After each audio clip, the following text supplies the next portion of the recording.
Patuloy na maulan sa hilagang kanluran ng Luzon, pinakbahagi ng Southwestern Luzon at Eastern Visayas at Mindanao. Patuloy pa rin iiral ngayong araw, bunsod pa rin ang patuloy na hatak sa ating habagat. At may susunod bang mga bagyo ating tatalakayin?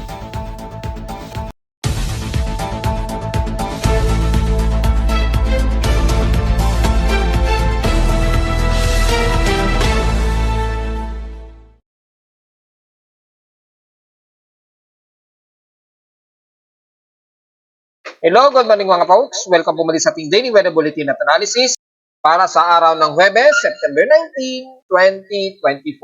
Ang oras sa ating Boss PM Maga ay alas 11:18 na ng umaga. Gloomy pa rin tayo at mga asahang mga kalat-kalat na pagulan ng iiral sa iba't ibang panig ng Metro Manila at medyo haze po tayo. So magdala po ng pananggala ngayong araw. At despite na wala na po tayong bagyo sa loob ng ating Philippine Area of Responsibility, asahan pa rin ang bugso o yung dulot pa rin ng pag-ulan dahil na rin sa epekto ng habagat, lalo na dyan sa may bandang kanluran pa rin ng Hilagang Luzon at dito naman sa may bandang katimugan ng bansa, especially sa southeastern portions ng Visayas at Mindanao dahil sa patuloy pa rin na extension dyan ng monsoon trough na nagkakaroon ng medyo low pressure systems, nagre-reaccumulate. So, titingnan natin kung magiging invest ba ito. I-discuss natin yan konti lamang. Samantala sa ating current conditions, overcast gloomy tayo, haze, at ilang malapit na may pag-ulan na malapit din sa amin sa Caloocan, ang umiiral. So, dyan sa area ninyo ng inulan ay nagdala po kayo ng pananggalang sa ulan maghapon dahil kalat-kalat po at isolated ang mangyayaring mga kalat-kalat na pag-ulan. Sa last reflection ay tala na kay weather station, kaninang 1:46 a.m. nakapagtala kami ng low as of 24.7 degrees Celsius. Kahapon nakapagtala kami ng comfortable na 30.2 degrees Celsius. Kahapon ito ng umaga at 8:55 a.m. Meaning napakababa pa rin ng ating heat index sa amin sa Caloocan at 38.3 degrees Celsius lamang ang aming init pandama. Pero kung titingnan natin sa PH6 Sense in past 24 hours, nangunguna butuan sa bandang Mindanao pa rin na may pinakamataas sa 34.7 degrees Celsius na highest air temperature. Sa Baguio City, balik ulit sa 18.2 degrees Celsius ang kanilang lowest temperature.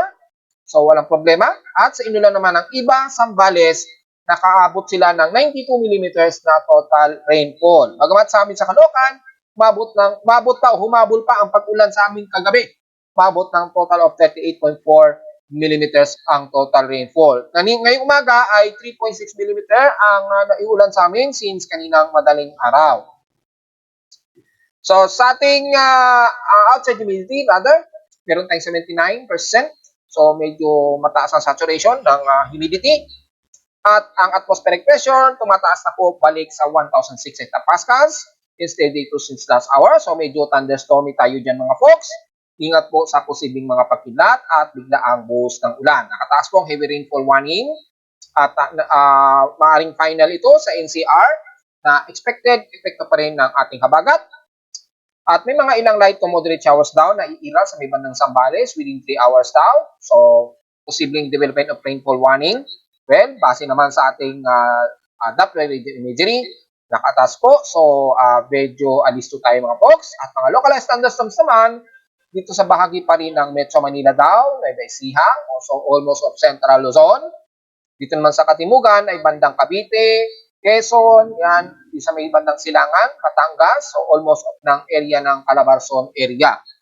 So take note po yan sa mga taga-Botolan, Iba, Cabalan, San Felipe, San Marcelino, Narciso, San Antonio, Castillejas, hanggang Subic na po yan sa may bandang Kanluran naman ng Northern Luzon. Bataan, Morong Hermosa, Dinalupihan, Orani, at sa bahagi pa rin ng Pampanga, sakop ng bahagi ng Porac, Pampanga, Florida Blanca, Lubao, Sasmuan, hanggang Masantol na po yan. In-expect daw yan ng forecast within 2 hours. So at least ina-advise na mag-ready at magdala ng pananggalang sa ulan. Sa atin namang high tide, low tide status, maximum high tide po tayo ngayon. So titingnan natin kung aabot ba ng mahigit sa 1 meter ang taas ng alon. Well, nasa 1.1 meters po ang taas ng alon. So, medyo mataas malalim po. So, sa mga uulanin sa area na yan, expected po na mabilis magkaroon ng baha dahil high tide po tayo. Hopefully, hindi naman malakas ang buhos ng ulan sa inyong mga areas dyan, lalo na sa kanluran ng Luzon at eastern portions ng Visayas at Mindanao. Sa ating mga almanak, sumikat ang haring araw kaninang 5:45 AM at inasang lulubog ito mamayang 5:54 PM. Ang ating naman na warning gibus na po, katatapos lang ng perigea. So, yung perigea, yun yung supermoon na naman kagabi. So, kung hopefully nakakita kayo ng magandang sinag ng buwan kagabi. Sa amin dito sa Metro Manila, malabo. Very cloudy sa amin. Ngayon, warning gibus na po, 99% illuminated. Sumikat ito. Sisikat na ito mamayang hapon at 6:47 PM at lulubog naman ito kinabukasan na ng maga at 7:30 AM na. At sa ating local weather outlook para ngayong Huwebes at Biyernes, sinasama magiging partly cloudy po tayo. Medyo nakakaranas natin ng at least may mga ilang pagsiknit ng araw. At least hindi na masyado concentrated pero expected pa rin ang daloy ng habagat na magpapaulan pa rin sa Metro Manila anytime ngayong maghapon. So 100% chance pa rin ang pag-ulan kahit bukas na Friday, halos buong maghapon pa rin yan mga po. So at least medyo ready pa rin tayo sa mga scattered and isolated rain showers. Highest and lowest temperature expected, 27 to 30 degrees Celsius and lowest temperature expected ay 25 to 26 degrees Celsius. So diretso agad tayo sa ating ginagamit na satellite imaging mula sa infrared true color RGB. Makikita po yung animated nito ng makakapal na kulapan nito, lalo na sa hilagang kanluran pa rin ng Luzon, makakaranas pa rin tayo ng mga kalatrat at moderate and some heavy rain showers, lalo na sa baybayin pa rin na Ilocos Norte, Ilocos Sur, pababa na yung Pangasinan, Zambales, sakop na ang Bataan at maaring umabot sa may bandang Central Luzon, Metro Manila, ilang bahagi dyan sa bahagi ng bandang Aurora region. Bagamat hindi ito singlala dahil sumasabay ito sa daloy ng bagyo na nandito na sa may bandang Vietnam. Itong dalawang ito, si 99W at dating bagyong Hiner. At makikita po na yung hatak sa habagat medyo nababaltak. Hindi nga lang sobrang lakas ng hatak ng dalawang low pressure systems o yung cyclones ngayon na nasa bandang Vietnam. So medyo bumibitaw-bitaw din yung daloy nito ng southwest monsoon na nagpapang-abot pa rin sa kanlurang bahagi ng Luzon, pababa na ng South Luzon, kasama na ang bahagi nga po sa kanluran ng Mimaropa area at Visayas at Mindanao area. So dahil very extensive o very scattered po ang daloy ng ating southwest monsoon at monsoon trap, nagtatamber sa bahagi ng Visayas, yan, dito, at bahagi ng Mindanao. Tapos nagre-reaccumulate pagdating sa kalurang bahagi nito ng Visayas at Mindanao, kaya nagbubunsod kayo diyan ng mga heavy rain showers, lalo na sa silangang bahagi ng Visayas at Eastern Mindanao. So, alam niyo na po ang dahilan kung bakit. At meron kasing nagre-reaccumulate dito na medyo low pressure systems. Bagamat mababa ang kanyang convective circulation, hindi natin sa ngayon nakikita ng convective circulation, pero bumababa lamang yung atmospheric pressure sa area nito na pinamumuan ng cloud cluster din sa may silangang bahagi ng northeastern Luzon. At dahil dyan ay inaasahan po na magkakaroon ng mga moderate heavy rain showers nga po ang bahagi nga po ito ng Eastern Samar region, the rest ng Central, kalat-kalat po sa may bandang Central Visayas at West portion sa Manang Visayas. Sa Mindanao naman, ang buong Zamboanga Peninsula, ilang bahagi ng Sorsogon area, Lanao del Norte at Sur, Central Mindanao, so kasama na ang Davao Oriental, sa eastern naman ng Mindanao, kasama na ang Surigao del Norte at Surigao del Sur, expected po ang some moderate heavy rain showers, kung sisilipin natin sa heavy rain potential, lalo na dyan sa may bandang Compostela Valley, at Davao City, makakaranas kayo ng ilang moderate and heavy rain showers. Ingat po sa biglaang buhos ng ulan. At dito naman sa bahagi naman ng Eastern Visayas, despite mga ilang light to moderate showers, pero may mga moderate and some heavy rain showers naman ang iiral dyan sa Eastern seaboard ng Eastern Samar. Kung babagsayan natin ang Himawari 8 satellite imagery, mga ilang light to moderate showers ngayon ang nararanasan ng mga taga-Palapag, Oras, Gamay, Dolores, pababa ng Borongan at Dian, Eastern Samar. So, halos buong seaboard sa Eastern Samar, makikita po mga ilang light to moderate showers ang iral. Depende kung lalapit itong moderate to heavy rain shower portion nito ng wavelength nito sa may bandang baybayin nito ng Eastern Samar. At least maghanda po tayo sa anumang bigla ang buhos ng ulan. Sa ngayon, mga ilang light to moderate showers ang nakikita natin sa may satellite imagery. So, anytime expected, makakaranas din kayo ng mga ilang moderate and heavy rain showers. Hindi kagaya sa bahagi ng Bicol region, mostly mga mas maulap ang himpapawid dyan at mga ilang light rain showers. Hindi pa rin natin may aalis sa mga some moderate rain showers to heavy, lalo na sa dulo ng Sorsogon at dyan sa may bandang Bulan at Matnog at Catanduanes Island. Pero the rest ng Camarines Sur at Camarines Norte, despite mga ilang bahagi dito, medyo nagmo-moderate ang weather, pero mostly cloudy ang umira dito sa may bandang Camarines Norte at ilang parte ng Camarines Sur. Pero expected na mas maulap at isolated na kalat-kalat na pagulan ng iiral ngayong maghapon. So be ready pa rin sa mga pananggalang sa ulan. Hindi kagaya sa may bandang kanluran ng Lolo Luzon, expected pa rin medyo may mga light drizzle rains kayo muna na may iiral sa may bandang baybayin. Pero hindi maiwasan ang biglaang lapit nitong wavelet na to na magmo-moderate and some heavy rain showers. At least peperado po tayo mga folks. Nakataas naman ang forecast dyan. Kabilang na ang bahagi nga po ng Zambales region. So yun lamang po ang ating analysis sa halos buong bahagi ng bansa. Sa Metro Manila, maaaring magkaroon tayo ng mga isolated rain showers at mga ilang localized thunderstorms sa hapon. Pero typically, mga ilang light to moderate showers ang madalas nating maaasahan dyan, mga folks. Hindi kagaya sa may bandang Eastern Visayas at Mindanao na most of case, moderate and some heavy rain showers, lalo na dito sa may bandang Compostela Valley. So ingat po, maging sa mga taga Davao City, makakaranas po kayo ng ilang moderate to heavy rain showers po. Ayon na rin sa wave color ng satellite imagery. So ingat po tayo mga folks. At dito naman si bahagi ng bandang South Luzon, despite ng mga partly to mostly cloudy, hindi maiwasan ng mga scattered rain showers and localized thunderstorms. Diretso agad tayo sa ating ginagamit na computer-generated tropical cyclone sector. So far, ay hindi natin concern na itong dalawang active na tropical cyclone na ito, na si Tropical Storm Pulasan, maging si Tropical Depression 16, yung low pressure area sa may kalurang bahagi ng Luzon na binantayan natin. Binanggit na natin, palayo naman ang kilos yan, sasabayan sa direksyon nitong si dating bagyong si Ener. At nangyari nga po, so hindi na natin masyado ni-report yan dahil sa labas naman ito ng ating Philippine Area of Responsibility.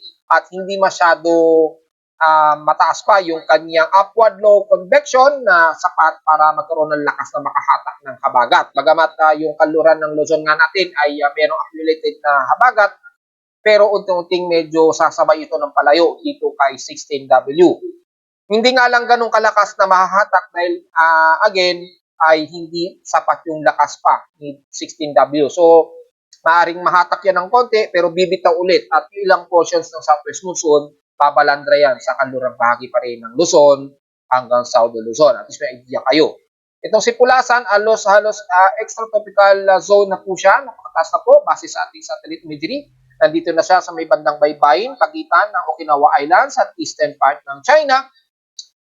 Nasa tropical storm na po siya. So medyo humihina dahil sumasalubong na naman siya sa area ng extratropical zone. Mas malamig na temperatura dyan at mas malamig na sea surface temperature. Hindi dito sa may bandang katimugang parte, sa may bandang borderline natin, medyo mas mainit-init dyan. Naglalaro sa halos 29 to 30 degrees Celsius. Dito by bandang 27 degrees Celsius po ang temperatura dyan, pababa. So, nagkakaroon na, umaabot na rin siya sa range of high pressure area o malamig na hangin, simoy ng hangin din sa may bandang South Korea pataas. Medyo may mga ilang amihan na po tayong nakikitaan kasi dito mula din sa may bandang Inner Mongolia. Ilang dumadaloy dito sa bandang bandang northern part pa ng China. Yan. Mula sa may bandang Siberian Peninsula. Medyo may dumadaloy-daloy na medyo manipis-nipis na amihan dyan. Papunta rito. Pero hindi pa masyado ganun kalakasan ang daloy ng cold breeze o ng amihan o northeasterlies dyan. So, hindi pa masyado bumababayan dito sa may bandang Taiwan. Kaya hindi pa masyado natin mararamdaman yung amihan na yan. Probably mga kalagitnaan pa talaga ng October, unti-unti bababa na yung flow ng high pressure area. So, sasabay na po yung amihan. So, at least malinaw po yan mga folks. Baka may magtanong na naman, kailan po ang amihan? Again, mga bandang mid-October po. So, since magkakatapusan na po, malapit nang magsimula, pagpasok po ng autumn, magsisimula na po ang transition ng pagpapalit ng ating klima mula habagat season to amihan season. Pero yung starting ng amihan o yung maaaring i-declare ni Pag-asa na end ng habagat maaaring sa kalagitnaan na nga po na October, between October 18 o 19, depende po, within 6 days po yan. Basta mga between October 17 or 19 to 22, yan, maaaring mag-declare si Pag-asa. Pero kung titingnan natin in real time, almost mga kalahati ng buwan na October, maaaring umuusbong na po yung ating amihan. Pero hindi pa ganun kalakasan dahil medyo makakaranas pa tayo ng medyo maaraw na panahon yan, ha. At may mga high pressure area lamang ang medyo uusbong. So take note po yan mga folks. At makikita natin malayo na po yung mga tropical cyclone systems natin. Itong si Pulasan, yung dating bagyong Helen, ay patuloy pa rin na sumasama sa kanya ang daloy nito ng gyre wind. Sumasabay dito sa may cluster ng kaulapan dito na which is bumababa ang atmospheric pressure. Dahil nga po dyan, nagdudulot pa rin ng mga ilang moderate and heavy rain showers sa ilang bahagi ng Visayas at Mindanao. At dito naman sa Luzon, medyo nagtatabas din ng bahagya yung ilang southwest monsoon dito. Medyo may mga ilang westerlies lang na medyo nahahatak nitong si 99W na naging tropical depression nga po. So may mga ilang portion sumasama sa kanya, pero yung mabibigat na monsoon winds o monsoon clouds, hindi pa kagad masyado na babaltak o sumasama dito sa tropical depression nito sa may kanluran, nasa may bandang Hainan, karagatan ito ng Hainan o ng Vietnam. Yan, nasa maximum sustain pa ito na 56 km per hour at gusto umabot ng 69 km per hour. So tropical depression category.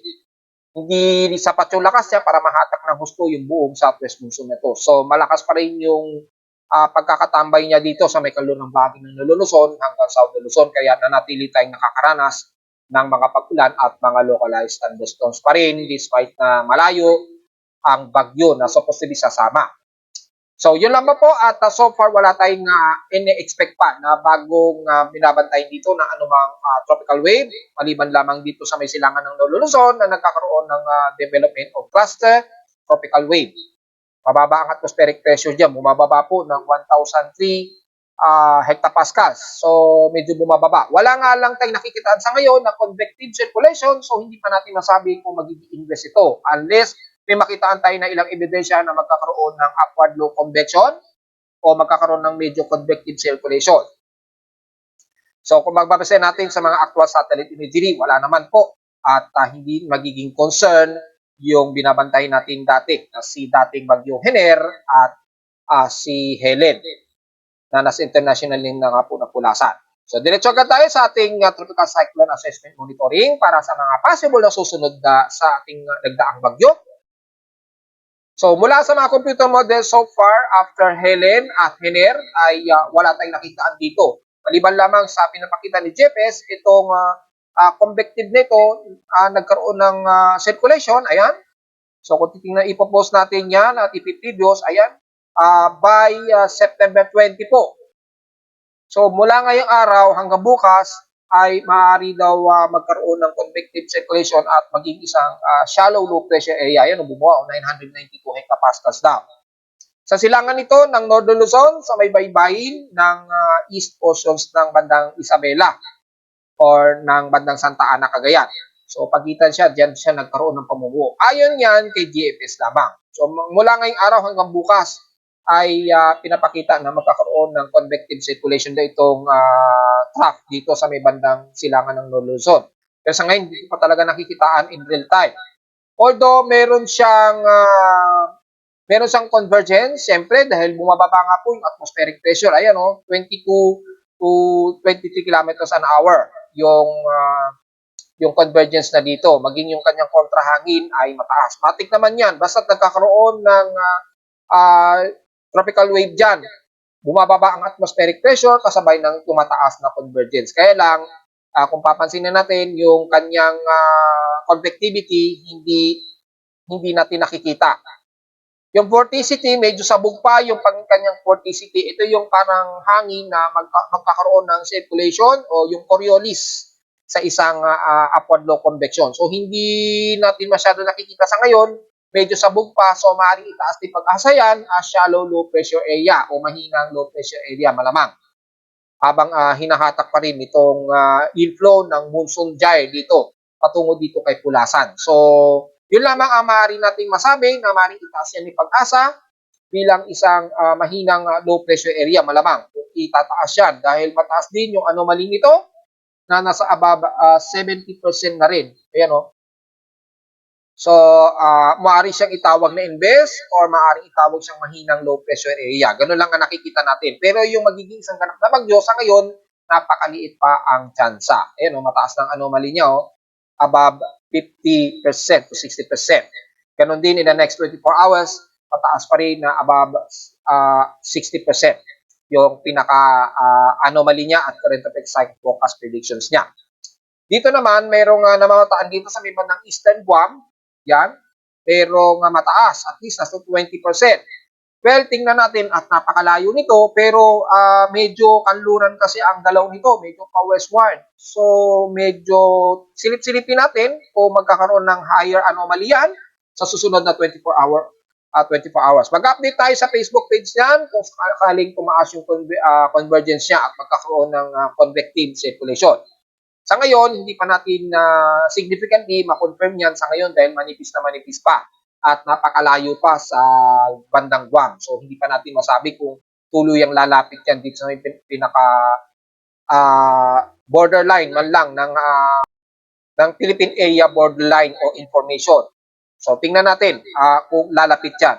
Sa ngayon, kung titingnan natin ang Global Spectral Model, mayroong mga ilang circulated tropical wave na nakitaan tayo dito between September 22 to 24. Yan, medyo may mga convective to. So, maaaring may mga susunod na mga tropical wave dito sa may silangan ng Visayas o Mindanao sa labas ng ating Philippine Area of Responsibility under 925 wind speed direction atmospheric wave o atmospheric pressure. Kung titingnan naman natin sa pinaka-isobars ay so far ay medyo may nakikitaan din na possible na tropical wave. Palapit dito may bandang Guam, ayan o. Pero mataas ang atmospheric pressure. Then medyo bababa ito paglapit din sa may bandang baybayin ng Guam. Ayan o. So ang expectancy nito between bukas to September 24, 2024, yung forecast niyan. So next week po yan. Probably this coming weekend, malalaman natin kung mangyayari o magbabago yung forecast nito, extended forecast nito. So, babantayin muna natin mga folks. Sa ngayon, medyo inconsistent pa dahil bigla itong mawawala din eh. So, mataas-taas pa ang atmospheric pressure. Baka shallow trough lamang ito, kaya nagkakaroon ng mababang atmospheric pressure. So, abang-abang na lamang mga folks. Pero, kung titingnan natin hanggang susunod na linggo, mukhang wala naman tayong nakikitaan pa na anumang susunod na aktibo na bagyo ha, o low pressure systems this coming weekend. So probably next week dito magkakalaman kung merong susunod. Masyado pang maaga para mag-confirm tayo. Tingnan natin at least mga 5 days at least o closer. Dahil sa ngayon wala naman tayong namamataan sa loob at labas ng ating Philippine Area of Responsibility. Maaring yung dito magiging mahinang low pressure area lamang yan. Pero yung magiging aktibong bagyo sa ngayon ay wala tayong significant na nakikitaan sa ngayon mga folks. Well, kamustahin ulit natin yung hydrological advisory sa river water basin natin, lalo na sa mga dams, sa panig ng Luzon, at lalo na dito sa patuloy pa rin na nakabukas ang gate ni Ambuklao, Binga, at Magat Dam. At patuloy pa rin nagre-release at tagi-isang gate po ang nakabukas at patuloy na tig 0.30 meters ang nirelease ni Ambuklao at Binga Dam. So, ngayong araw ay yung total outflow na nito nasa 40 meters at 39 and 36 meters po yung nirelease ni Binga Dam. At kay Ambuklao, mga 40 meters po, mahigit yung outflow na o yung total na inilalabas na sobrang level na tubig. Kay Magat Dam naman, tigda 2 gates ang nakabukas kanila at 3 meters ang nirelease naman ito. So malakas. Malakas kahit papano yung inilalabas ni Magat Dam. 922.6 at 921.5 naman na metro na ang total na nirelease na o cubic centimeter pala. Yung estimated cubic centimeter, yung outflow 40 cubic centimeter, cubic meters. Kay Ambuklao 40.4 cubic meters, kay Binga Dam mga 39 cubic o 36 cubic meter. Pero kay Magat Dam, mas malaki, 0.06 cubic meters at 921 cubic meters. So, ang dami ng inirelease na tubig na mula sa mga dams na ito. So, sa mga malalapit dito sa mga dam na patuloy pa rin nag-release ng sobrang tubig, asahan po kapag umulan ay mabilis po ang pagtaas ng baha, kasabay na rin ng high tide natin ngayong umaga, ngayong tanghali. So, take note yan mga folks. So, kamustahin naman natin yung near daily vegetation ng drought natin para tingnan natin kung mataas pa rin ang ating total rainfall monthly. At base dito ay halos yung bahagi ng extreme Northern Luzon ay napakataas o above average rainfall po ang nakikita natin dito. Mga ilang portions sa may bandang Central Luzon at din sa may bandang extreme Northern Luzon, bandang Cagayan, nag-above average. Dito naman sa bahagi ng Metro Manila pababa, medyo at least normal at nag-above bandang Calabarzon, yan sa may bandang Batangas at Laguna. Ilang bahagi ng Mimaropa, lalo na ang Palawan, medyo nag-above average sila. Yan. At ilang bahagi ng Southern Luzon. Medyo mga normal, hanggang normal lang din ang bahagi ng Bicol Region. At normal and yan, mga normal to above yung bahagi ng Negros Region at Panay Island. Dito naman sa Eastern Visayas naman, lalo na ang Leyte at Eastern Samar. Medyo normal and above average. Yan. Pero madalas normal makikita natin mga ilang halos alanganin to normal to above. So may Mindanao naman ang bandang Zamboanga Peninsula, normal to above. Pero madalas, normal to below normal na po ang entirely. So yun lamang ang pinaka-level ng water, yung pinaka-total daily rainfall natin. Ang huling record nito since September 16, 2024 po.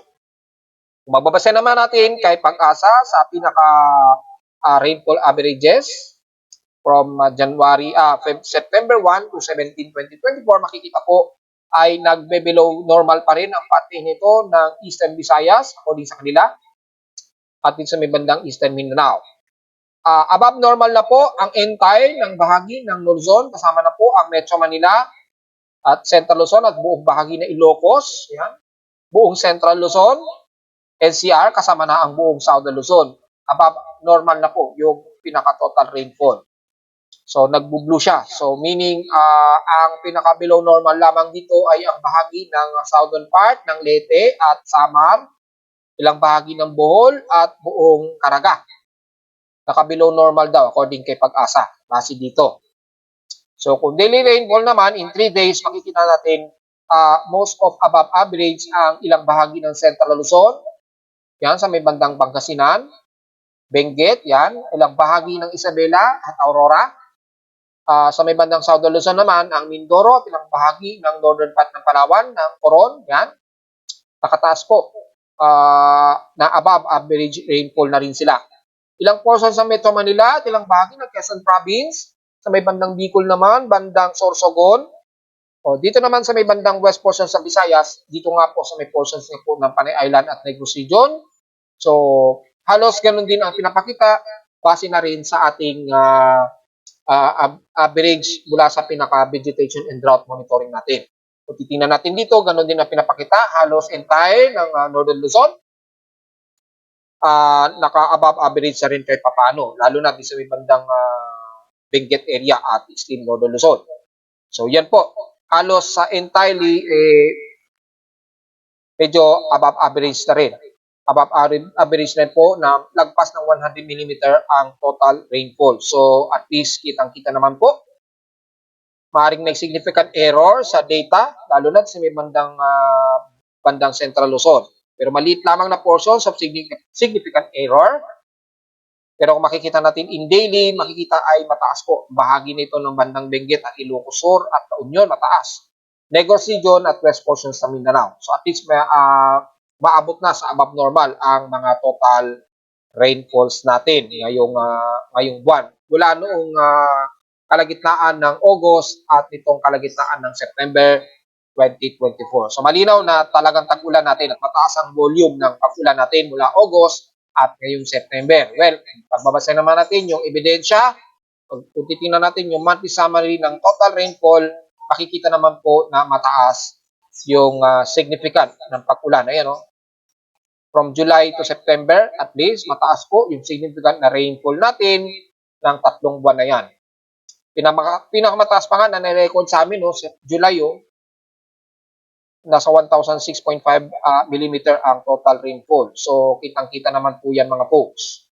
At kung pagbabasa natin sa trend graphs, makikita natin in yearly, yung total precipitation natin in years.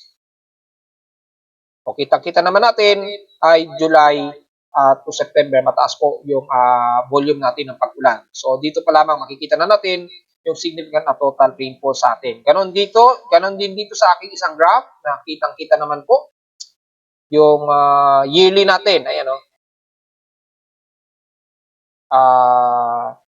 any month, i-load natin para kompleto. Ayan, from September, whole September, mataas. At whole year naman,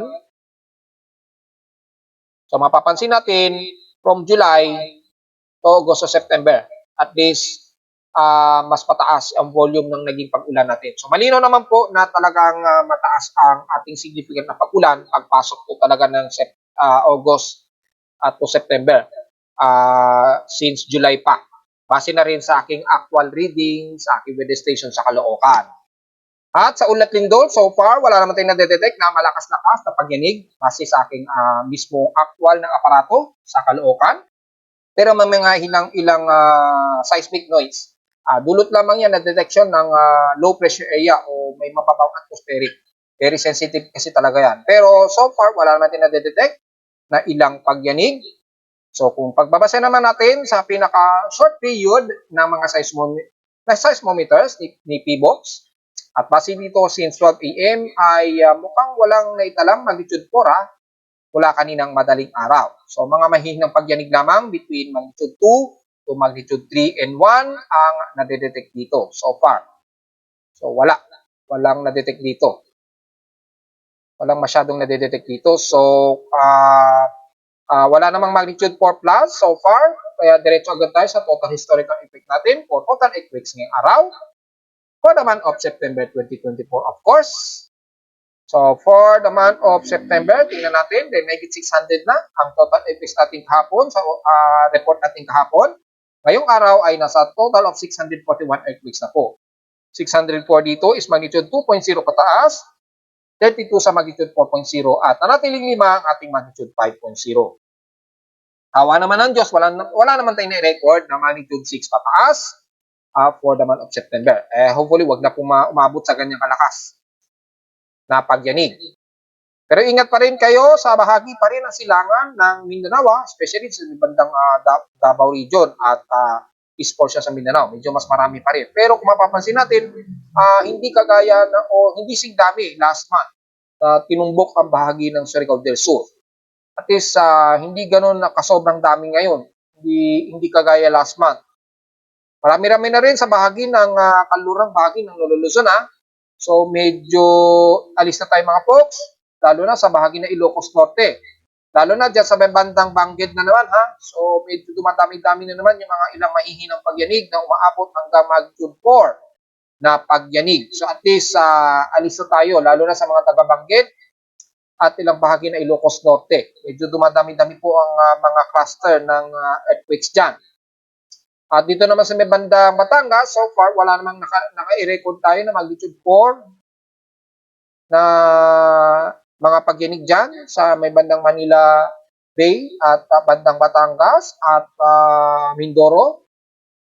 Yan, dito din sa may bandang eastern part naman ng Luzon, wala naman so far, pero mayroong isang magnitude 5 na naitala sa may bandang Humalig, Quezon noong September 4, 2024. So, yun lamang po at medyo ingat tayo mga folks dahil medyo scattered po ang mga pagyanig ngayong buwan ng September. Hindi lang nakatuon masyado sa bahagi ng Mindanao. Medyo dumadami na rin sa ilang bahagi ng Northern Luzon. At narito naman ating 3-day 20 weather forecast para sa araw ng Huwebes, September 19, 2024.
Daily Weather Bulletin at Analysis para sa araw ng Huwebes, September 19, 2024. Huwag po kalimutan na mag-like, share, subscribe po sa ating YouTube channel. Visit lang anytime sa ating website at www.timoweather.com para sa iba pang detalye na gusto nyo malaman na hindi natin isama kaninang umaga, ngayong tanghali. At since very gloomy lang naman tayo at mga cluster ng mga pag-ulan lamang ang asahan natin ngayong maghapon. At visit lamang sa ating website para sa malaman o sa mga gusto malaman ang real-time events at dynamic mula sa mismo sa aking aparato sa Caloocan para makita ninyo yung specific kung gaano kalakas ang pag-ulan kung sakali. At sa mga data feeds mula sa iba't ibang weather agencies. Maraming salamat po mga folks at magandang tanghali po sa ating lahat.